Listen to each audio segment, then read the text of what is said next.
Laing 126 ka mga trabahante gikan sa tulo ka mga locator sa Mactan Economic Zone ang nawad-an og trabaho. Ang detalye sa live report ni Luan May Rondina. May?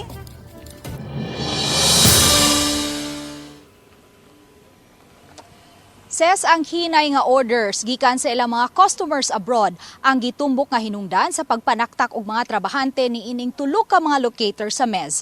Gani duha ni ini ang hingpit ng mihunong sa ilang operasyon.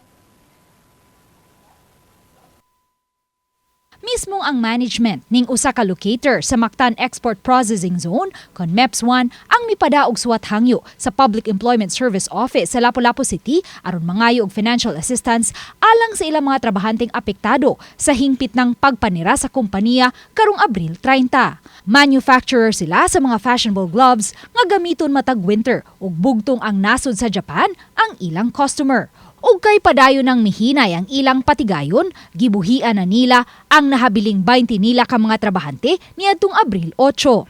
Enero ning tuiga usab, 51 ka mga trabahante sa usa gihapon ka locator sa MEPS 1 kansang produkto, mga semiconductor devices o ubang electronic components ang nawadan og trabaho.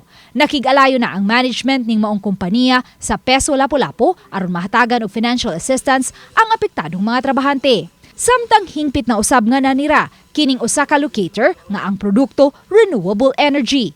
Niadto pang Abril 22, 2024 nanira ang maong kompanya diin apektado ang 55 ka mga trabahante. Apan niadto lang Marso ning tuiga nagpahibaw ang management ngadto sa Peso Lapu-Lapu aron usab makapangayo og financial assistance sa ilang mga kanhi trabahante. Ang problema nila is dili feasible ang ilahang business. Kibali alkansi sila ba?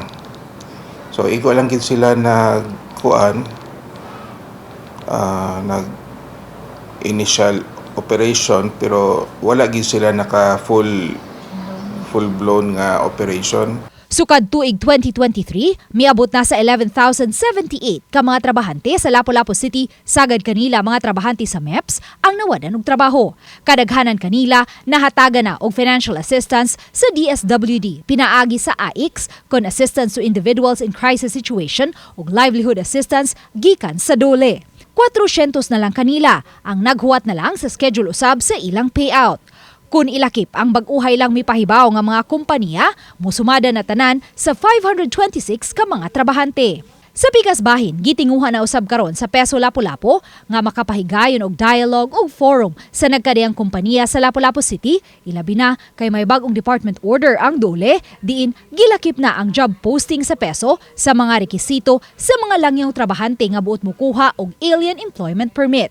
Butang nga gihangop usab ni Peso Lapu-Lapu City Manager Kim Francisco, ilabi na kay daghang mga langyaw ang nanrabaho karon sa dakbayan, particular na sa tourism sector. Tingali na murag gibutangan pag yung additional nga ngipon ba kay siyempre kita mga Pilipino mga apply ta abroad lisod baya ang pagpang-apply abroad nya mga foreigners sa ensayo drag makapang-apply din sa to